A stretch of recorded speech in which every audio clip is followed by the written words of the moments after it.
From the campus of the University of Nebraska at Omaha, consider this with Cathy Wyatt, a program of issues and information behind today's news.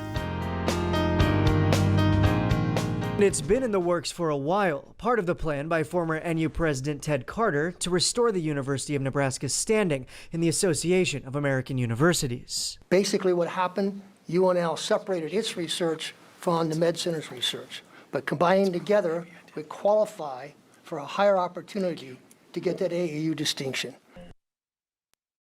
Hi everyone, I'm Cathy Wyatt. Welcome to the 29th season and this week's edition of Consider This. Our topic, joint accreditation.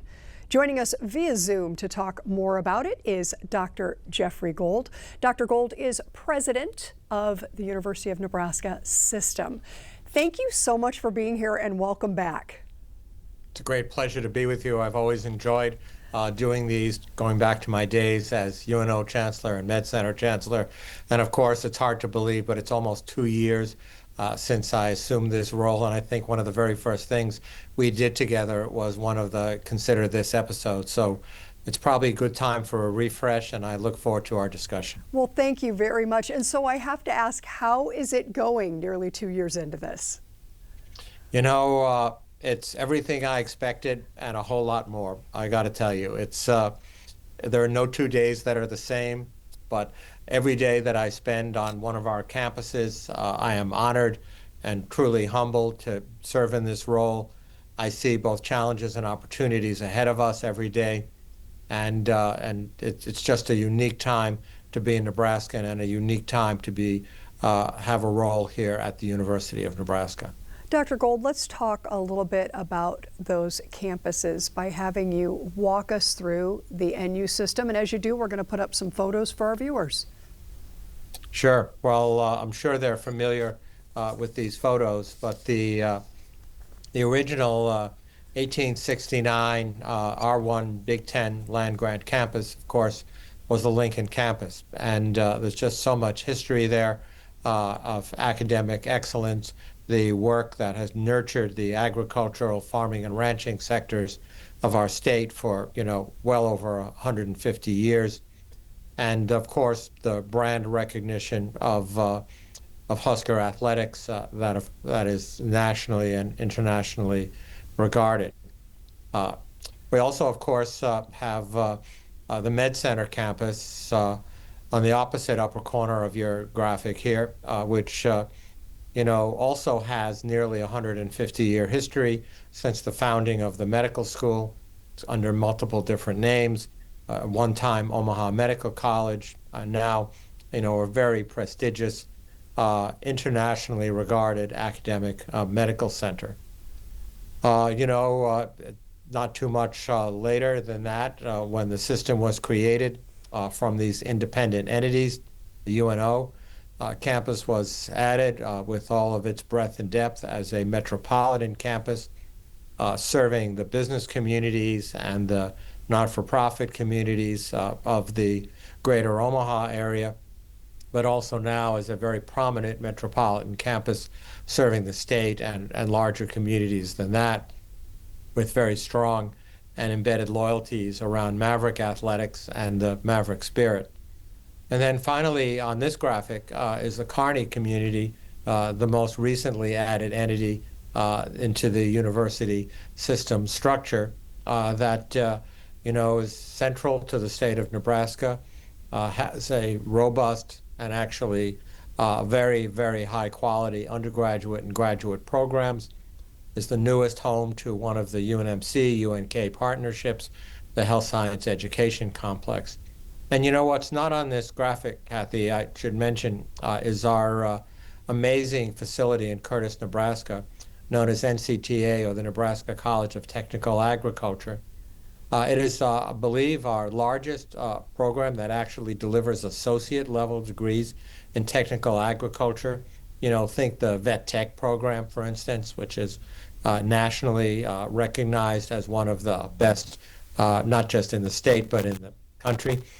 And, a small but absolutely thriving community that serves critical needs for farming and ranching workforce and provides unique opportunities. I recently toured there, and I met students from all over the country that chose to come there for one of our programs, particularly the programs that, I spent most of my time with, being a recovering physician, was the vet tech program.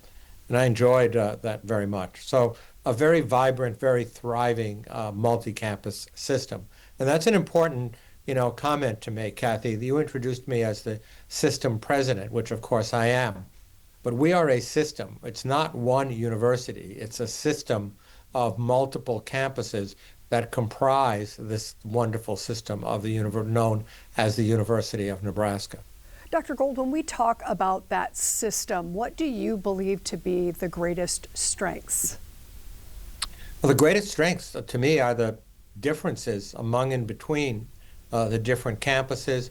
And of course, what distinguishes any campus, any location, is not the bricks and mortar or whether you've got a really great coffee shop in the lobby of one of your buildings, which of course we do, but is really the people. It's the faculty, the staff, the community engagement, the student body that create the vibrancy of the individual campus. And they all have a different feeling, a different flavor when you step foot on them, and particularly, those that are involved in healthcare, those that are involved in the ag sector, those that are primarily focused on the business community. Now, there is a lot of overlap in general education, of course, because the gen ed components of any comprehensive college campus do have a lot of similarities in terms of English and literature and math and foreign language and so many other areas that are critical to creating a fully capable student graduate. But then they are very differentiated in terms of the majors and concentrations they offer. And those differences, I think, is what makes the system so unique and frankly gives me a lot of hope about the future growth and success. What about NU's economic impact to the state? Well, that is huge and continues to grow. We did a formal study with a very large and very well-respected firm named Tripp Umbach several years ago, looking at the economic impact of the university system. So just to give you an idea, the academic side of the house, meaning all of our campuses, research, educational programs, are approximately $6 billion a year of economic impact.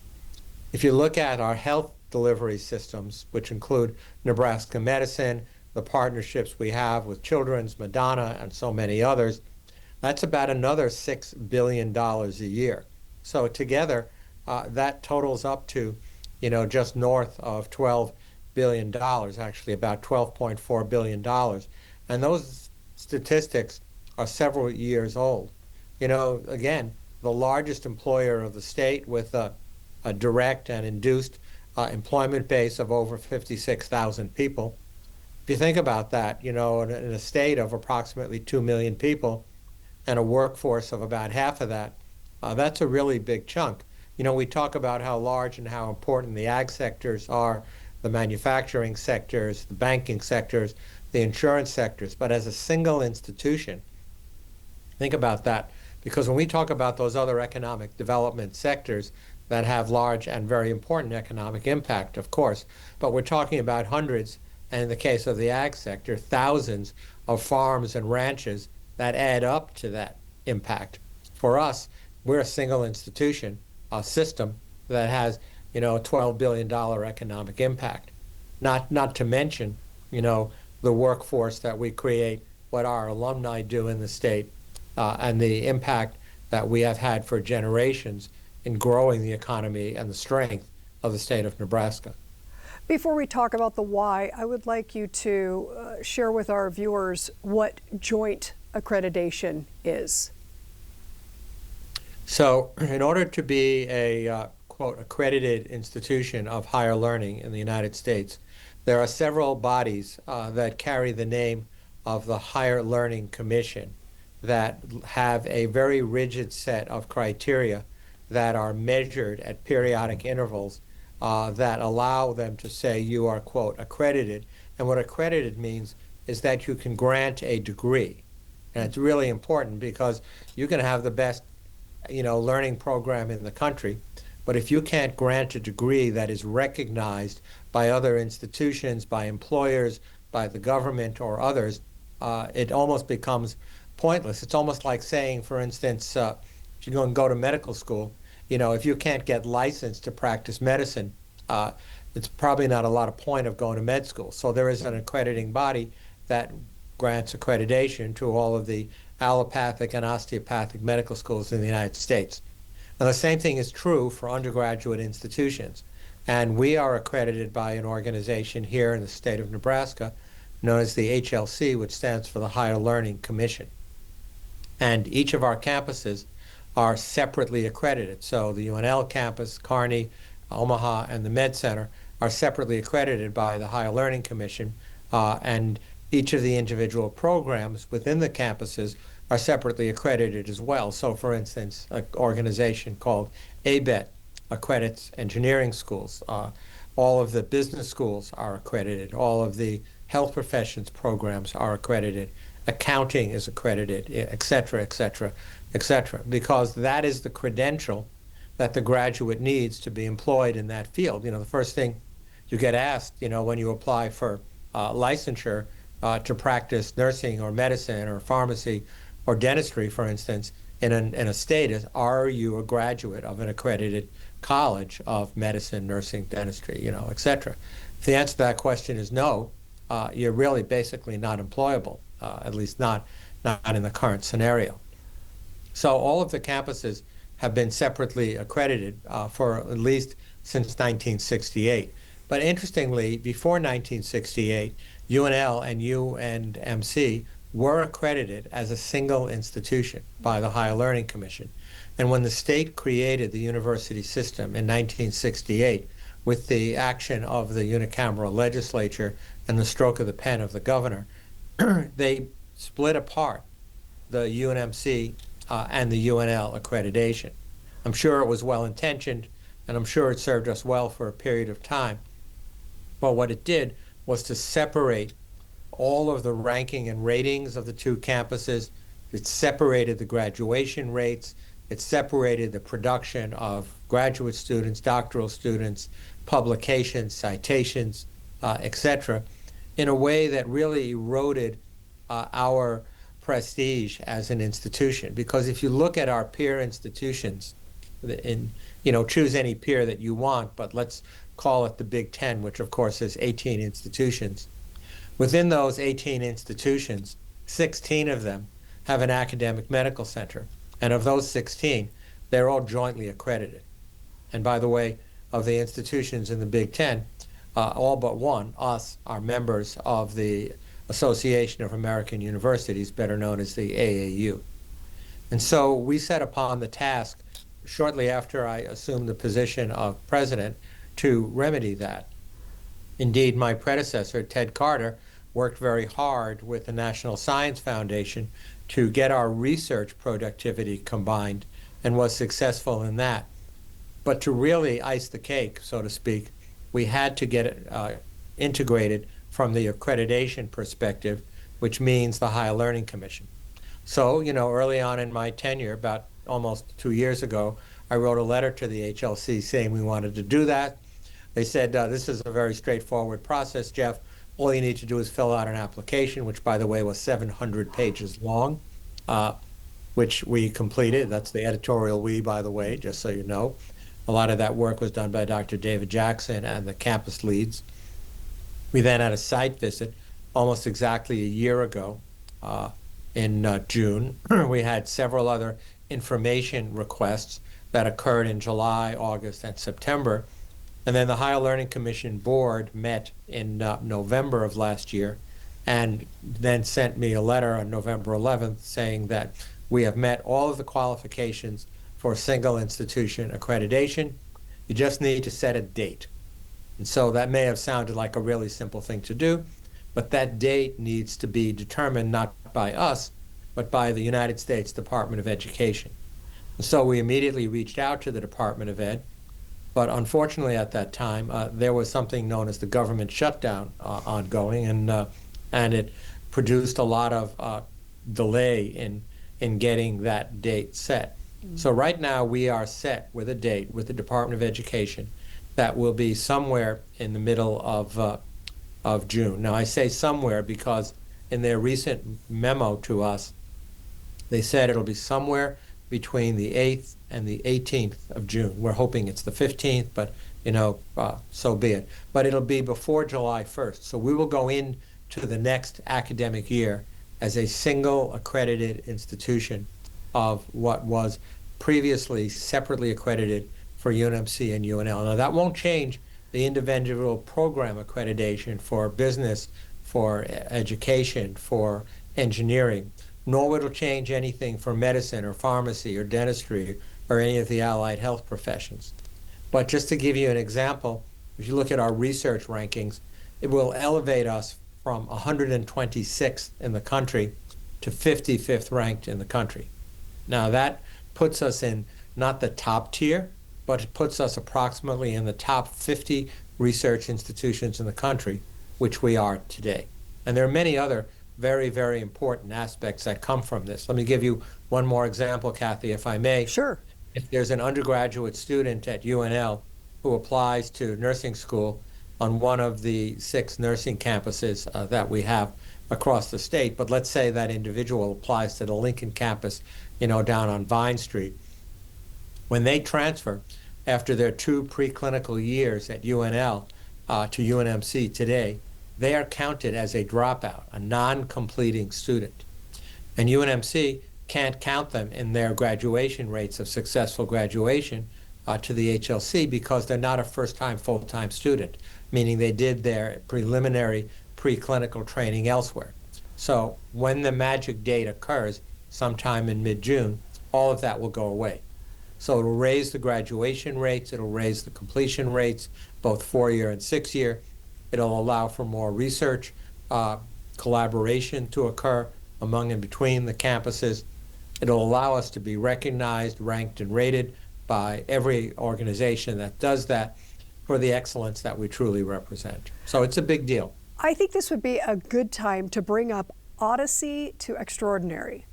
First of all, tell our viewers what that is, and as we move forward, especially mindful of the strategic plan, how all of this joint accreditation fits into that. Sure. Well, every new president, every time that there's an investiture, there's usually a theme that people talk about, and what is that theme? And it was very clear to me going into this that the University of Nebraska system writ large is truly an excellent organization. The breadth and depth of our programs that we offer, our commitment to the communities, we've talked a lot about that in the last few minutes, is really world class. But the question that really strikes me is, what is it going to take to be extraordinary, to be extraordinary? And so that became the investiture theme, but it also became the theme of everything that we do every day, is to ask the question and try to answer it, not just on the system level, but on the campus level, on the college level, on the department levels, to answer it in our community engagement work, in our athletic programs, etc., of what is it going to take to be truly extraordinary. And that gets down to not just an organizational level, Cathy, but it gets down to individuals. What is it going to take for a new junior faculty member to be extraordinary?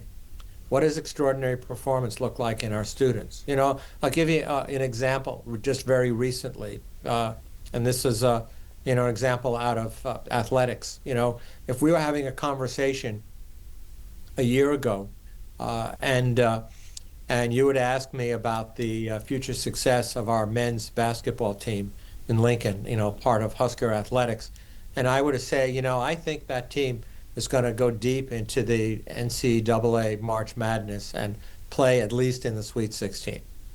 You might have smiled. You might have said, what do you know that I don't know? But you probably wouldn't have put a lot of stock in it, I'm guessing. And yet, what did it take to become extraordinary? And granted, winning a lot of basketball games, in the world is not the be-all, end-all definition by any means of university success. But it took leadership, took hard work, it took dedication, and it took a fundamental belief that they can do it, that they have the capabilities individually through their strengths and through their training and through their teamwork, and that they have the guidance and the strategy that they could do it. And amazingly, and frankly not surprisingly to me, as I've come to know Coach Hoiberg and several of the players quite well, that this is a legendary story. I mean, not only was it the largest winning season that Husker basketball, men's basketball, has ever had, not only is it the first time they've ever won any game in March Madness, but got to play in the Sweet 16. And for a lot of different reasons, we didn't win a game in the Sweet 16, but, we came darn close, let me tell you. And to think about that and what it took to become extraordinary at that level. And I see that capability across all of our academic programs, our community engagement programs, as well. And that's where I am, in trying to bring that out, trying to inspire people to understand and believe that they're part of something greater than themselves, and to inspire them that they can perform at that level as well. I know that when we talk about this joint accreditation, we're talking UNL, UNMC. There are going to be those viewers and even students who are wondering, okay, what about UNO, UNK? We have a little more than 5 minutes remaining, but what would you tell that faculty and staff and those students sitting in front of you? The focus seems to be on UNL, UNMC. What would you say to the strategic planning and this Odyssey to the extraordinary, as we call it, touches every one of our campuses. There is no program, no college, no individual athletic program, business program, etc., that does not have a tight connection on this Odyssey to the extraordinary. The accreditation change really has a lot to do with the national recognition for research prominence. And the UNK and UNO campuses, while they do research of very high quality, do not have anywhere near the breadth and depth. I mean, together, if you look at UNMC and UNL together, we do over $700 million a year in extramurally funded research grants and contracts. Say that again, $700 million. So that is what it takes to really get the recognition by the AAU and several others. But there's unquestionable excellence on all of our campuses, and we're all on that same journey to the extraordinary. After this milestone, Dr. Gold, what is next for the NU system? Well, continued what I call strategic growth. We are in the process now of redefining public higher education for the future. And, the demands are very real. The, stresses, the extramural stresses, the existential stresses, both from Washington and state funding, are extremely real.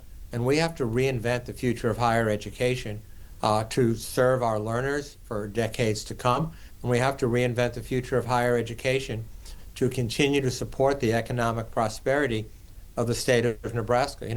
The good life, as we like to call it, requires a very able and capable workforce, but it also requires a highly educated and engaged citizenry. And there's no force that is more powerful in that, as far as I'm concerned, than our great university system. Thank you. We have less than 5 minutes. I did want to ask you, how does President Trump's attention to reshaping higher education affect what we're doing in the NU system?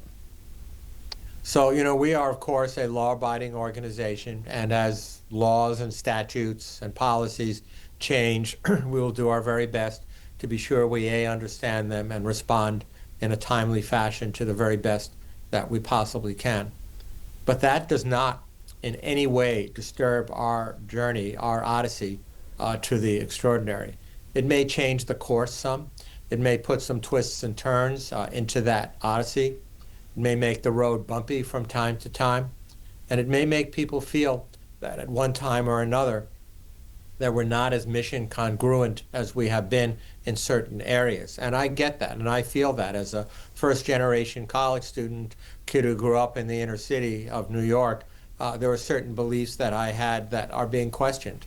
The whole role and value of higher education is being questioned in the United States right now.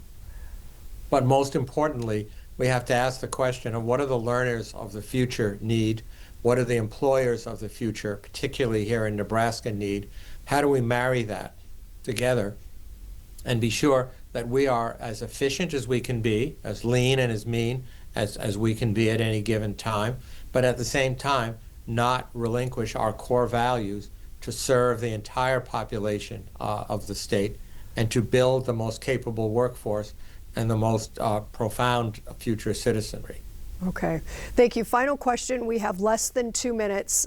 We've done some talking here about the Edge District. So in about a minute, could you give our viewers an update on the Edge District? So the Edge District, which adjoins the Saddle Creek development area just west of the University of Nebraska Medical Center, is an economic development area that is meant to attract startups and nascent corporations from across the state and across the country that use the research that's been done here at the Med Center or any place else in the university system as a basis for a new company. It is purely an economic development play to build upon the breadth and depth of the tremendous amount of research that we do here in Nebraska. Wow, thank you. Talking with Dr. Jeffrey Gold today about something called joint accreditation. Folks wanting more information, we're going to go ahead and put up a graphic for you now. This is everything you need to know, and if you don't or you have questions, you can go to any one of these. Nebraska.edu, phone number 402-472-7131, or you can just email president@nebraska.edu. Dr. Gold, I want to thank you so much for joining us today, sharing your time and expertise and everything that you are doing on behalf of this great state. Thank you so much. Always a pleasure to be with you. Thank you. And thanks to our students who are working so hard behind the scenes. And of course, to all of you for watching. We'll see you next week.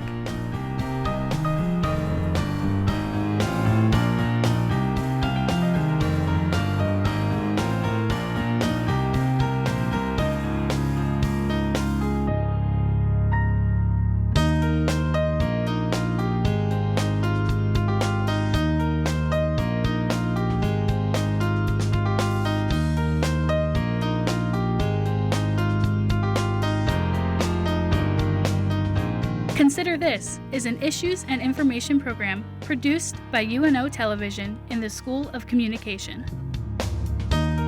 More information and program archives can be found at nebraskapublicmedia.org/considerthis. If you'd like to share your comments about this program, call the UNO School of Communication at 402-554-2600 during regular business hours. Or send an email to cwyatt@unomaha.edu.